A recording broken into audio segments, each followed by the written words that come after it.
সাহারিতে আহার তাদের মুখে সেভাবে উঠে না, ওই আসলে বসার কেউ। মহান আল্লাহর দরবারে দোয়া করে আল্লাহ যেন ওই আসে একজন রহমতের ফেরেশতা দিয়ে পূরণ করে দেয়।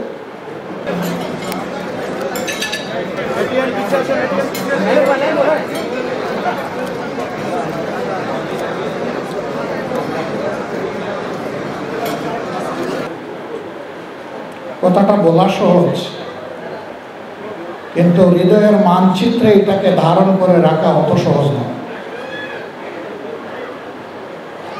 আমরা চেষ্টা করছি,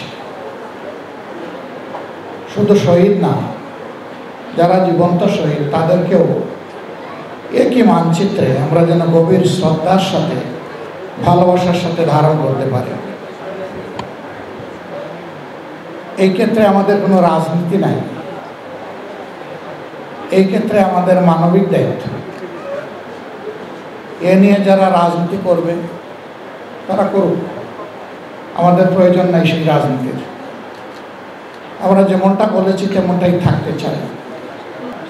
এবারকার এই রমাদান এবং আল্লাহ যদি হায়াত দেন তাহলে ঈদ শহীদ পরিবারগুলোর জন্য একটা গভীর বার্তা নিয়ে হাজির হয়েছে এবং হবে। আপন সন্তান, বুকের ধন, পিতা, ভাই, এই প্রথম রোজা তাদেরকে বাদ দিয়ে তারা রোজা রাখছেন, সাহারি খাচ্ছেন এবং তারা ইফতারি করছেন। আমার বিশ্বাস পরিবারের এই সদস্যরা জীবনের অসময়ের মতো এবার সাহারিতে আহার তাদের মুখে সেভাবে উঠে না, সব আছে সামনে কিন্তু মুখে উঠে না। একই অবস্থা হয়তো বা ইফতারের। মহান আল্লাহর দরবারে দোয়া করে আল্লাহ তাআলা তাদেরকে সীমাহীন ধৈর্য ধারণ করার তৌফিক দান। আমাদের প্রত্যেকেরই এক একটা ক্ষুদ্র পরিবার আছে, কারো মা বাবা সহ স্ত্রী, পুত্র কন্যা, ভাই বোন, কারো হয়তো আরো ছোট। আমরা চেষ্টা করি সাহারি এবং ইফতার একসাথে বসে। এই শহীদ পরিবারগুলোও চেষ্টা করে, কিন্তু ওই একটা আসন খালি, ওই আসনে বসার কেউ। মহান আল্লাহর দরবারে দোয়া করে আল্লাহ যেন ওই আসে একজন রহমতের ফেরেশতা দিয়ে পূরণ করে দেয়। আমি ক্ষুদ্র মানুষ, যেহেতু বলেছি যে শহীদ পরিবারগুলো আমাদের সদস্য, আমরা তাদের পরিবারের সদস্য। এবার ইনশাল্লাহ আল্লাহ যদি আমাকে হায়াতে বাঁচিয়ে রাখেন তাহলে আমার ক্ষুদ্র পরিবারের সাথে ঈদ হবে ঈদের পরের দিন। আর ঈদের দিনটা ঘুরে ঘুরে সবগুলা শহীদ পরিবারের দুয়ারে হাজির হয়ে তাদের দোয়া নেওয়ার চেষ্টা করবো ইনশাল্লাহ, যতটা পারি। ঠিক আমি আমার সহকর্মীদেরকে একই অনুরোধ করব, এই কাজটা যেন তারাও করে। এতে যদি শহীদ পরিবারের ওই শূন্যস্থানটা সামান্য আমাদের উপস্থিতির কারণে পূরণ হয়, মহান রবের দরবারে লক্ষ কোটি শুকরিয়া আদায় করবো, আলহামদুলিল্লাহ।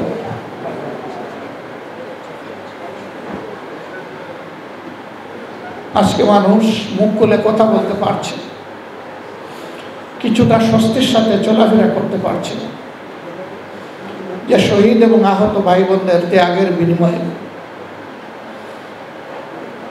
আমি দেশবাসীকে অনুরোধ করব, তাদের জীবন এবং রক্তের সাথে আমরা যেন এমন কোনো কাজ না করি যেটা তাদের রক্ত এবং জীবন অপমানিত হয়।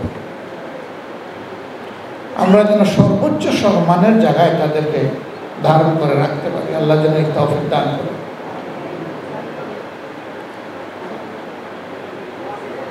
আমরা যে শহীদ স্মরণিকাটা প্রকাশ করেছি, এটা আপনাদের সহযোগিতার কারণেই সম্ভব হয়েছে।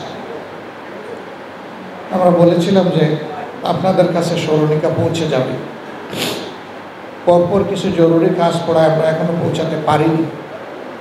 আমরা চেষ্টা করব রমজান মাসের ভিতরে আপনাদের সবার কাছে 10টা ভলিউমের মধ্যে যে ভলিউমে এই শহীদের নামটা আছে অন্তত এই ভলিউমটা আপনাদের হাতে তুলে দেওয়ার। আর যদি আল্লাহ তৌফিক দেন তাহলে চেষ্টা করব 10টা ভলিউমই আপনাদের হাতে ক্রমান্বয়ে দিয়ে দেওয়ার।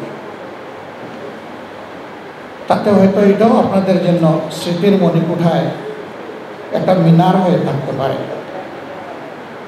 আপনারা আমাদের জন্য দোয়া করবেন। আজকে আমি আসলেই নিজেকে হারিয়ে বক্তৃতার ভাষাও হারিয়ে ফেলেছি।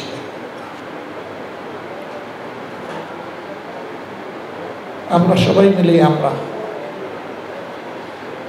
যেহেতু আমরা ঘোষণা দিয়েছি যে আমরা একটা পরিবারভুক্ত,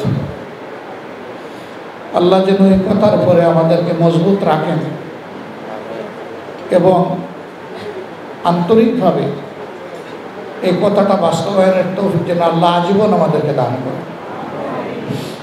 সবাইকে শুকরিয়া। আল্লাহ তাআলা আজকের এই ইফতার আমাদের গুনাহ মাফের কারণ হিসাবে, আমাদের উপর রহমত বর্ষণ হিসাবে মঞ্জুর করুন, কবুল করুন, এর মাঝে বারাকা দান করুন। কষ্ট করে যারা এসেছেন আল্লাহ তাআলা তাদেরকে সুস্থ হায়াত, উন্নত জীবন, উচ্চ ঈমান, গভীর দেশপ্রেম এবং মানবতার প্রতি ভালোবাসা সকলের হৃদয়ে যেন আল্লাহ তাআলা পয়দা করে দেন। মহান রবের দরবারে দোয়া করি পুরা রমজানটা যেন আল্লাহ এখানে উপস্থিত যারা মেহরবানি করে সবাইকে হায়াত দান করেন। কারণ এই রমজানে দুটি বিশেষ সুসংবাদ রয়েছে। একটি কদরের রাত, যে রাতে আল্লাহ অসংখ্য বান্দাবান্দিকে ক্ষমা করে দেন, আর একটি ঈদের দিন। সারা রমজান মাসে যত বান্দাবান্দিকে আল্লাহ ক্ষমা করেন, শুধু ঈদের দিন, ঈদের রাত আল্লাহ ততটুকু বান্দাবান্দিকে ক্ষমা করেন। আল্লাহ যেন সেই পর্যন্ত আমাদেরকে হায়াতও দেন আর আমাদেরকে ক্ষমার তালিকায় আল্লাহ যেন কবুল করে নেন। সবাইকে অসংখ্য শুকরিয়া। আসসালামু আলাইকুম ওয়া রাহমাতুল্লাহ।